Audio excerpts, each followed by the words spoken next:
আলহামদুলিল্লাহি রাব্বিল আলামিন আর রহমানির রহিম মালিকি ইয়াউমিদ্দিন ইয়্যাকা না'বুদু ওয়া ইয়্যাকা নাস্তাঈন ইহদিনাস সিরাতাল মুস্তাকিম সিরাতাল লাযীনা আন'আমতা আলাইহিম গায়রিল মাগদুবি আলাইহিম ওয়ালাদ-দাল্লিন। বিসমিল্লাহির রহমানির রহিম ইয়াসিন ওয়াল কুরআনিল হাকীম ইন্নাকা লামিনাল মুরসালিন আলা সিরাতিম মুস্তাকিম তানজিলাল আজিজির রহিম লিতুনযিরা কওমান মা উনযিরা আবাউহুম ফাহুম গাফিলুন লাকাদ হাক্কাল কওলু আলা আকসারিহিম ফাহুম লা ইউমিনুন ইন্না জাআলনা ফি আ'নাকিহিম আগলালা ফাহিয়া ইলাল আযকানি ফাহুম মুকমাহুন ওয়াজআলনা মিন বাইনি আইদিহিম সাদ্দান ওয়া মিন খালফিহিম সাদ্দা ফাআগশাইনাহুম ফাহুম লা ইউবসিরুন।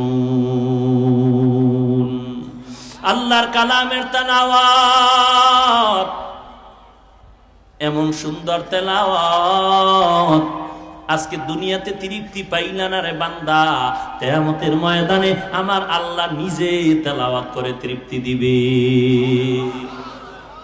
এরে নবীর আশিক উম্মতের দল, দূরের ইঙ্গিত দূরের জিনিসের জন্য ওই কোরআন কাছে, এটা দূরে না। আল্লাহ তো বলার দরকার ছিল হাযাল কিতাব, কেন বললেন যালিকাল কিতাব? প্রশ্ন বুঝলেন? বলা দরকার ছিল হাযাল কিতাব, এই কিতাব। কেন বললেন ওই কিতাব? যালিকাল কিতাব মানে ওই দূরের কিতাব। এক নাম্বার জবাব, হাযাল কিতাব মানি যালিকাল কিতাবের ব্যাখ্যাই হলো হাযাল কিতাব, এই কিতাব। আল্লাহ ঘুরাইয়া বললেন কেন? এটাই কোরআনের বড় অলংকার। আল্লাহ এমন ভাবে সাজাইছেন যে বান্দা মেধা খাটাইয়া দেখো, এমন সুন্দর সাজানো কিতাব জমিনের মধ্যে আর নাই। দুই নাম্বার জবাব, যদিও কোরআনটা আমাদের সামনে রিডিং লাইন আমাদের সামনে, তবে কোরআনের মারিফত আর ব্যাখ্যা আর তাফসীর আমাদের জেহেন থেকে অনেক অনেক দূরে। তিন নাম্বার জবাব, ওই কিতাব মানি ওই আদম আলাইহিস সালাম থেকে ঈসা নবী পর্যন্ত আল্লাহ যত কিতাব দিলেন, যত ইলম দান করলেন, বিধি বিধান দান করলেন, সবগুলোর সমষ্টিগত জমা করে আল্লাহ কোরআনের মধ্যে দিলেন। আল্লাহ বুঝাই দিলেন এটা এমন একটা কোরআন, ওই আদম নবীর কিতাবের ইলমের কিতাব এইটা, ওই ঈসা নবীর সাথে যেই ইলম দিয়েছিল সেই সমন্বয়ের কিতাব এই কোরআন। তিন নাম্বার জবাব হয়ে গেল। জবাব নাম্বার 4, এটা তো ওই এত পরিমাণ দূরের কিতাব। ওই কিতাব মানি হলো ওই লাউহে মাহফুজের কিতাব। লাউহে মাহফুজ কোথায়? এই ফেনীর বর্ডারের বর্ণে। হ্যাঁ, শিক্ষক ছাত্রকে বলে আসমান কাছে না হিমালয় পর্বত কাছে? বলতো ছাত্র বলে স্যার আসমান কাছে। বলে বললি কেমনে? বলে হিমালয় পর্বত দেখা যায় না, আসমান সরাসরি দেখা যায়। লাউহে মাহফুজ কোথায়? আরশে আজিম। আমরা যে জমিনে বসবাস করি, দর্শন বলে এই নাম, এটার নাম পৃথিবী। এখান থেকে যে আমরা দেখতে পাই প্রথম আসমানের মাঝখান জায়গাটাকে দর্শন বলে মহাশূন্য। এই মহাশূন্যের মাঝখানে একটা স্তর আছে যেটাকে বলে মধ্যাকর্ষণ। ওখানে স্যাটেলাইট তৈরি করে রাখছে, যা রেখে দিবে উপরেও যাবে না নিচেও যাবে না, মিডল পয়েন্টে থেকে যাবে। ওখান থেকে স্যাটেলাইট দুনিয়ার খবর নিয়ে সেন্টারে দেয়, সেন্টার আমাদের কাছে খবর পৌঁছায় দেয়। মায়ার নবী বলেন, আমি মেরাজে যখন রওনা হয়ে গেলাম, বাইতুল্লাহ থেকে বাইতুল মাকদিস, ওখান থেকে প্রথম আসমানে চলে গেলাম। আসমানে গিয়া এই যে মহাশূন্যটার দূরত্ব হলো 500 বছরের পথ। আমি প্রথম আসমানে গিয়া দেখলাম 2টা দরজা লাগানো, দরজার মধ্যে তালা মারা, দরজাগুলো জমরাত ইয়াকুত পাথর দ্বারা বানানো, আর দরজার তালা হলো নূরের তৈরি তালা। ভেতরে দারোয়ান আছে। জিব্রাইল বললেন দরজা খুলো, বললে কে? বলে আনা জিব্রাইল। ওমা মাআক, তোমার সাথে কে? বলে হুয়া মুহাম্মদ। ভেতরের দারোয়ান ফেরেশতা বলে আসার অনুমতি আছে নাকি? বলে আছে। বলে তালা খোলো। ভেতরের দারোয়ান বলে চাবি তো আমার কাছে নাই। বলে তো চাবি কি? বলে চাবি হলো বিসমিল্লাহির রহমানির রহিম। নবীজি বলেন আমি তালা খুলে ফেললাম, ভেতরে ঢুকলাম। আসমানের মধ্যে 2টা দরওয়াজা কেন? হাদিস শরীফে রাসূল বলেন, এক দরওয়াজা দিয়া মুমিনের আমল আরশে আজিমে চলে যায়, আর একটা দরজা দিয়া মুমিনের জন্য রিজিক জমিনের মধ্যে আসে। এই জন্য খাঁটি মুমিন যখন ইন্তেকাল হয়, আসমান কাঁদে, দরওয়াজা দোনোটা কাঁদতে থাকে। কান্নার মাঝে মাঝে নমুনা দেখা যায়, হালকা হালকা আকাশে বৃষ্টি আল্লাহ ওয়ালার ইন্তেকালে দেখা যায়। নবীজি বলেন প্রথম আসমানে ঢুইকা দেখলাম বিশাল আসমান। বলে কেমন বড়? কয় 500 বছরের মোটা। নবীজি বললেন ওখান থেকে আমি আবার বের হয়ে গেলাম, উপরে গিয়া দেখি এইরকম আর একটা মহাশূন্য, 500 বছরের দূরত্বের ফাঁকা।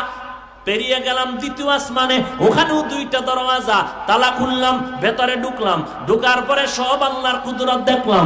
ওই আসমানটাও 500 বছরের মোটা। এই আসমানটা দেখার পর আবার উপরে গেলাম, আর একটা মহাশূন্য দেখলাম 500 বছরের দূরত্ব। এগুলো পেরিয়ে গেলাম 3 নাম্বার আসমানে। তৃতীয় আসমানে গিয়া 2টা দরজা তালা খুললাম অনুমতি নিয়া, ভেতরে ঢুকলাম, আল্লাহর কুদরত দেখলাম। এরপরে আবার 3 নাম্বার আসমান পেরিয়ে চলে গেলাম মহাশূন্য। মহাশূন্য পেরিয়ে 500 বছরের পথ পেরিয়ে গেলাম কত নাম্বার আসমান? 3 নাম্বার। চতুর্থ আসমান। চতুর্থ আসমানের মধ্যে গিয়া দেখলাম গোটা দুনিয়াকে সূর্য যে আলো দেয়, ওই সূর্যটাই চতুর্থ আসমানে লাগানো আছে। সারা দুনিয়াতে যেই সূর্য আলো দেয়, ওই সূর্যটা চতুর্থ আসমানের মধ্যে লাগানো। আমি পয়গম্বর সূর্যটা লাগানো দেখলাম। উপরে 3টা আসমান, নিচেও 3টা আসমান, মিডল পয়েন্টে আল্লাহ সূর্য রাখছেন। আমগো যুক্তি মতো যদি একটু টান মারিয়া উপরে উঠাইয়া দিতেন, সূর্যের তাপের অভাবে জমিনটা বরফ হয়ে যেত। আবার যদি একটু নিচে ধাক্কা দিয়া নামায়া দিতেন, সূর্যের তাপে পুরা জমিনটা পুরিয়া ছাই হয়ে যেত। একজন্য দেখবেন দুনিয়ার জমিনের মধ্যে যেখানে সূর্যের আলো বেশি, 12 মাস গরম আর গরম, গরম আর গরম। আবার যেখানে গিয়ে দেখবেন উত্তর মেরুতে যাবেন, ওখানে সূর্যের আলো কম, নদীর পানি পর্যন্ত বরফ হয়ে যায়, ঠান্ডা ঠান্ডা ঠান্ডা ঠান্ডা। আল্লাহ এমন জায়গায় সূর্যটা রাখলেন, কিয়ামত পর্যন্ত এই সূর্য আল্লাহর দেওয়া বান্দার ডিউটি পালন করবে আল্লাহর অর্ডারে। আজ পর্যন্ত বেয়াদবি করে না। ওই সূর্য, বিজ্ঞানীরা বলে এই জমিনটা যত বড়, এর থেকে 13 লক্ষ গুণ বড়। কিন্তু আমি বলি বিজ্ঞানীদের থিওরির মধ্যেও ভুল আছে, কারণ বিজ্ঞানীরা আজও পর্যন্ত পৃথিবীর যথেষ্ট পরিমাণ আয়তন নির্ণয় করতে পারে নাই। তার দলিল কি? সূরা কাহাফের মধ্যে জুলকারনাইনের ঘটনা আছে। জুলকারনাইন গোটা দুনিয়ার শাসক। ওই জুলকারনাইন উত্তর মেরুতে চলে গেলেন। উত্তর মেরুতে গিয়ে দেখলেন 2 পাহাড়ের পাদদেশে একটা ফাঁকা জায়গা, ওখানে মানুষ বসবাস করে। পাহাড়ের ওই পার্শ্বের একদল দানব আইসা এদের উপরে হামলা করে। এদেরকে কোরআনের ভাষায় বলে এরা এজুজ মাজুজের বংশধর। বাদশাহ জুলকারনাইন লোহা দিয়া প্রাচীর নির্মাণ করে পাহাড়ের পাদদেশের ফাঁকা আটকায় দিলেন।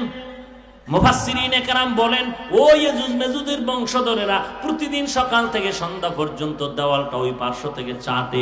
সন্ধ্যা যখন হয় তখন ফিরে যায়, হালকা পাতলা রেখে বলে কালকে আইসা চাটবো। পরের দিন আইসা দেখে আগের মতো মোটা হয়ে গেছে। মুফাসসিরিনে কেরাম বলেন, যেদিন আল্লাহর অর্ডার হবে এদিকে আসার, সেদিন তারা বিকালবেলা যাওয়ার আগে বলবে ইনশাআল্লাহ আগামীকাল আইসা আমরা শেষ করে ফেলবো। পরের দিন আইসা ইনশাআল্লাহর বরকতে দেখবে আর দেওয়ালটা মোটা হয় নাই, ওটাকে চেটে চেটে চেটে শেষ করিয়া এপারে আসবে। এদিকে আইসা ওরা মানুষকে ধরবে আর খাবে, মানুষকে ধরবে আর খাবে। ওরা কেউ 60 হাত লম্বা, কেউ 40 হাত লম্বা, কেউ 30 হাত লম্বা। বিজ্ঞানীরা বলে এত স্যাটেলাইট চালাইলাম, রকেট চালাইলাম, বিমান চালাইলাম, এত কিছু চালাইলাম, আজও পর্যন্ত বের করতে পারলাম না ইয়াজুজ মাজুজ কেমনে খায়, কেমনে ঘুমায়, কি করে, আজও পর্যন্ত বের করতে পারলাম না। কয়েক বছর আগে পত্রিকায় খবর আসছিল রাশিয়ার মধ্যে একটা আগুনের গোলা বের হয়েছিল, আগুনের গোলা। ওই আগুনের গোলা কিন্তু চন্দ্রগ্রহণ লাগলে কেউ দেখে কেউ দেখে না, কারণ পৃথিবী নামক গ্রহ থেকে এই চন্দ্রটা 50 গুণ ছোট আর সূর্য হলো 13 লক্ষ গুণ বড়। এ কারণে সূর্য যদি কোথাও গ্রহণ লাগে গোটা দুনিয়াটা অন্ধকার হয়ে যায়। এই সূর্যটার কত বড় নেয়ামত আমাদের জন্য।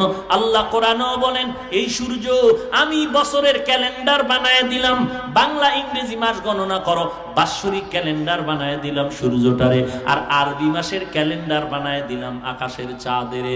আকাশের চাঁদ দেখা দেখা আরবি গণনা কর, আর দুনিয়ার অন্য গণনা করবি চন্দ্র সূর্যের হিসাব কইরা কইরা। ভাইরা আমার, নবী বলেন এই সূর্য আরো কি নিয়ামত। বলে জমিনের মধ্যে সূর্য, সূর্যের মধ্যে 7টা কালার আছে, রং আছে। মাঝে মাঝে দেখবেন পূর্ব দিকে যখন বৃষ্টি হয় দিনের বেলা, রাতে না, পূর্ব আকাশের দক্ষিণ কর্নারে একটা পাইপের মতো দেখবেন, সাগরের মধ্যে পাইপ লাগায় মনে হয় যেন পানি তুলে, এটাকে বলে রং ধনু।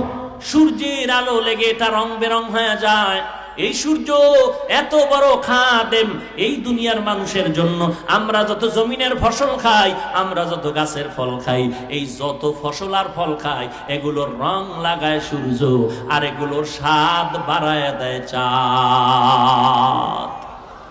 সূর্য আলো দেয়, সূর্য রং বানায়। এজন্য দেখবেন আম গাছ লাগাইয়া যেই সাইডে সূর্যের আলো বেশি ওই দিকের আমগুলো কালার বেশি, যেই পার্শ্বে সূর্যের আলো কম ওই পার্শ্বের আমের কালার কম। রাতের বেলা তাকায় দেখবেন যেই সাইডে আমের মধ্যে চাঁদের আলো বেশি ওই সাইডের আম মিষ্টি বেশি, যেই সাইডের মধ্যে তাকায় দেখবেন চাঁদের আলো কম ওই সাইডের আম মিষ্টি বড় কম। পয়গম্বর বলেন এই সূর্যটা দেখলাম চতুর্থ আসমানে টানানো। আল্লাহর নবী বলেন আমি মেরাজের রাত্রে এগুলো দেখার পরে আবার সামনে গেলাম, যাবনি আর উপরে যাব। পয়গম্বর বলেন আমি চতুর্থ আসমান পেরিয়ে উপরে উঠলাম, উপরে উঠার পরে দেখলাম আর 500 বছরের দূরত্ব মহাশূন্য, এটা পেরিয়ে গেলাম পঞ্চম আসমান, ওখানে ঢুকলাম, 2টা দরওয়াজা, 2 দরজা দিয়ে ঢুকা আবার পঞ্চম আসমান ছায়ের করলাম, 500 বছরের মোটা শেষ করে আবার মহাশূন্য পাড়ায় গেলাম 6 নম্বর আসমানে, এটাও 2 দরজা দিয়ে ঢুকলাম, 500 বছরের মোটা। এরপরে গেলাম মহাশূন্য পেরিয়ে সপ্তম আসমানে, সপ্তম আসমানটাও 500 বছরের মোটা। এর উপরে চলে গেলাম সপ্তম আসমানের উপরে গিয়ে দেখলাম একটা কাবা, যার নাম হলো বাইতুল মামুর, ফেরেশতাদের কাবা। মুহূর্তে মুহূর্তে মুহূর্তে ওই নূরের ঘর বাইতুল মামুর 70,000 ফেরেশতা এক সিরিয়ালে তাওয়াফ করে। আজকে যারা সুযোগ পাইল, কিয়ামতের আগে আর তাদের সিরিয়াল আসবে না। এবার চিন্তা করেন কি পরিমাণ ফেরেশতা আল্লাহ বানাইছে। পয়গম্বর বলেন ওই বাইতুল মামুর এমন জায়গায় সেট করা সপ্তম আসমানের উপরে, ওখানের ছাদের উপরে একটা পাথর যদি রেখে দেওয়া হয়, ওই পাথরটা বাইতুল মামুর নূরের কাবা, ফেরেশতাদের কাবার মাঝখান দিয়া পাথরটা নিচের দিকে আসবে, 1 থেকে 7 থেকে 1 আসমান, 7টা আসমান ভেদ করিয়া ওই বাইতুল মামুরের পাথরটা এসে আমগো জমিনের বাইতুল্লাহর কাবার ছাদের মাঝখানে এসে পড়বে। নবীজি বলেন আমি আবার উপরে গেলাম, দেখলাম সিদরাতুল মুনতাহা একটা বড়ই গাছ। কি গাছ? বড়ইগুলো এক একটা কত বড়, বলে তেলের ড্রামের মতো বড়। আর ওই বড়ই গাছের পাতাগুলো হলো হাদিসের ইবারাত কাল কেলাল, হাতির কানের মতো বড়। নবী বললেন এখান থেকে আমার আবার সফর আলাদা শুরু। সিদরাতুল মুনতাহা থেকে আবার উপরে চললাম, ভিন্ন বাহনে যখন রওনা হয়ে গেলাম, আল্লাহ আমাকে কুদরতের সাথে নিতেছেন, যাচ্ছি অনেক পথ পেরিয়ে যাইতেছি, এক জায়গায় গিয়ে দেখলাম অন্ধকার অন্ধকার, কিছুই দেখা যায় না, আলো নাই। এই অন্ধকার পথ পেরিয়ে অনেক অনেক অনেক উপরে গিয়ে দেখলাম এক পর্যায়ে পানি পানি পানি আর পানি, পানি আর পানি, পানি আর পানি। ওই পানির স্তরগুলো যখন পেরিয়ে যায়, ওই পানির স্তর পেরিয়ে যখন উপরে উঠলাম, ওই পানির স্তরের মাঝখানে গিয়ে দেখলাম আল্লাহ তাআলা পানির উপরে বানায় রাখছেন নূরের তৈরি আরশে আজিম। পয়গম্বর বলেন আমি আরশে আজিমের মধ্যে ঢুকলাম, জুতা খুলতে চাইলাম, লম্বা কথা। নবী বললেন আমি আরশে আজিমের মধ্যে ঢুকে দেখি আরশে আজিমটা 8 জন ফেরেশতারা কাঁধে নিয়ে দাঁড়ায় আছে, আর ওই 8 জন ফেরেশতার কাঁধে আরশে আজিম, আর তাদের পা হলো জমিনের নিচে। নবী বলেন আমি আরশে আজিমটা ঘুরে ঘুরে দেখলাম, ওই আরশে আজিমে দেখলাম একটা তক্তা, আরবিতে বলে লাউহুন, সংরক্ষিত তক্তাকে বলে লাউহে মাহফুজ। ওই সংরক্ষিত তক্তায় দেখলাম পুরা 30 পারা কোরআন লেখা। ওখানে যেমন আলহামদু সূরা প্রথম লেখা, ঠিক এই কোরআনেও আলহামদু প্রথম লেখা।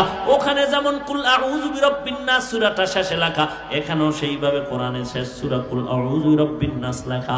অর্থাৎ ওই লাউহে মাহফুজে যেইভাবে কোরআন সাজানো, বর্তমান কোরআনটাও ওইভাবে সাজানো আছে। নবী বলেন ওই কোরআন আমি দেখলাম আরশে আজিমের মধ্যে লেখা। আল্লাহ বলেন যালিকাল কিতাব, ওই কিতাব হলো ওই লাউহে মাহফুজের কিতাব। এরে নবীর উম্মতের দল, এই কিতাবটারে সিনায় লাগাও রে যুবক। ফজরের নামাজের পরে 1 ঘন্টা, না হয় এশার নামাজের পরে ঘুমের আগে 1 ঘন্টা যদি সময় দাও, 3 মাসের বেশি লাগবে না তোমার কোরআনটা শিখার জন্য রে বাবা। আল্লাহর কোরআন একটু পড়ে দেখো কেমন মজা লাগে।